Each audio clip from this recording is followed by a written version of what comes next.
So here we are at the Boat Building Academy stand at the Southampton Boat Show, and we've just bumped into Tim Gedge, who actually founded this college. Do you want to tell us a bit about BBA and how it came to be, Tim? Yes, 1996 I left the Royal Navy after a sort of full career, mainly flying airplanes in the Navy. And but I'd always had a real interest in boats, and I taught and examined sailing quite a bit throughout the sort of 30 years. And so I was looking for something to do that involved boats, and the idea was sold to me that maybe setting a school up and building boats and maybe selling boats was the way to go.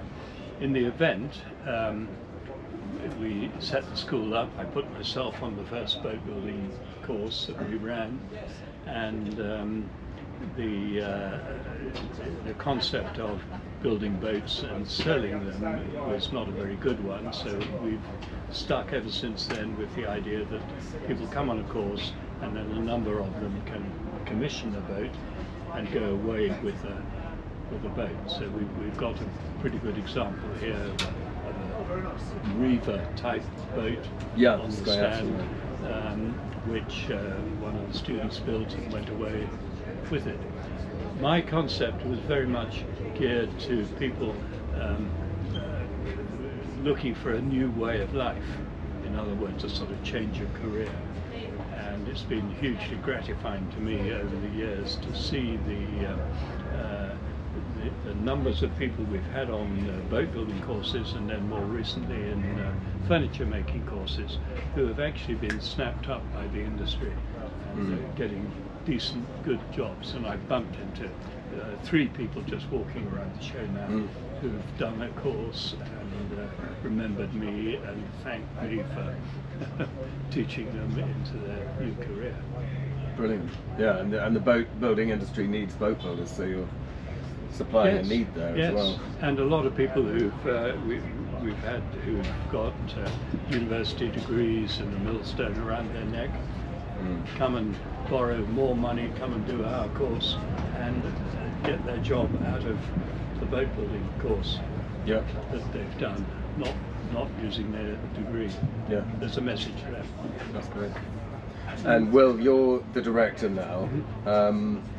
And I can see you brought 2 very different kind of motorboats here today. I was wondering if you might tell us a bit about them. Of course, I'd love to. So yeah, 2 very different boats. One, in fact, is a restoration. It's a full restoration. The other is a complete new build, so built from scratch. So the students build these boats on the second half of the course. So after all their structured training of joinery and lofting and planking and sail making, they actually build boats from start to finish. This one is a restoration, and so this boat was actually given to us, and then we passed it on to a student who then funded the materials, and the whole group built it together and continued their training by learning how to go through every stage of a build or a restoration project. So this one was actually a ferry boat from Loo in Cornwall, and it was built in the 70s.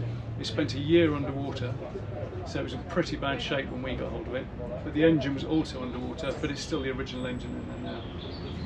So the students replaced probably half the planks and all the timbers and the entire fit out.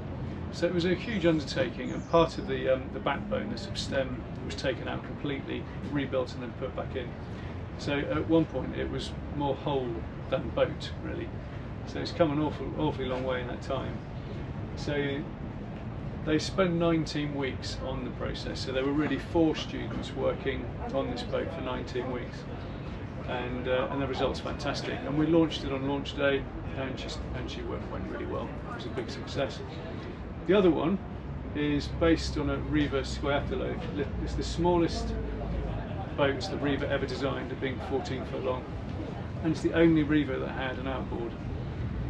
So that boat is built from African mahogany, and the top sides are glued carvel. The bottom is glued carvel, but then cold moulded, so it's incredibly tough. It's built over strong frames. It's going to last a long time. The deck is beautifully laid with yellow cedar, in between the planks. So it's a really stunning boat. And Tom, who commissioned it, even cast his own cleats and windscreen brackets. So he really went to town on all that detail. So you had two very different boats. Well, it's really led by the students. So the students tell us what they'd like to build, and it has to fit to the training. Yeah. So we select boats which provide their sort of widest breadth of training, really. So we really want some traditional, some modern. We'll always have some sails, and we'll usually have some engines.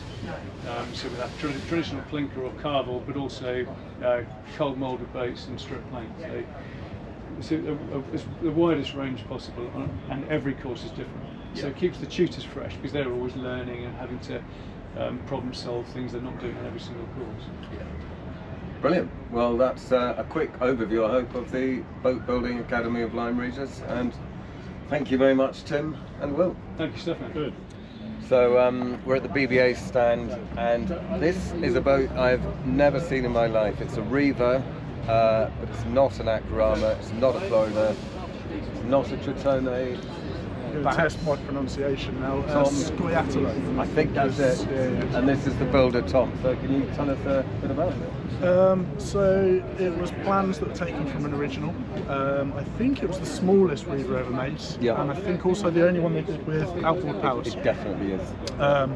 which really fit the bill for the course, because obviously outboard power is a lot easier to do in a short time scale than inboard powers. So yeah, it was the right design for the course. And it looks amazing. I mean, that from the colour there to all the touches. Can you tell us a bit about these windshield castings? So I did them myself. Couldn't find anything I wanted for a reasonable price, and then looked into bronze casting. And it looked kind of feasible. It actually happened after the launch day that I put them on. So that was done in the back garden with a very concerned landlord walking through, wondering what on earth was going on. As I had a little propane forge melting bronze in the back garden. Was that your first time bronze forging? Yeah, never done it before. So, And the reading cleats as well, I believe. Is that yeah, right? based very much on the original design. Yeah. Yeah, same again. The original Reaver cleats cost a fortune, couldn't really afford them, so I had to go and replicate myself. Amazing. Yeah. And It's good fun. are you, I mean, are you going to build these for people who want them? I'd love to. If I can keep doing this sort of thing, I'd be very happy, and I'm working towards that at the moment. So either a commission or restoration project, something along those lines. And are your sand casting skills available to Yeah, others as well? definitely. Yeah, I'd be keen to do some more. Yeah. Tom, it's a rare and beautiful boat. Thank you very much for letting us have a look at it. Thank you.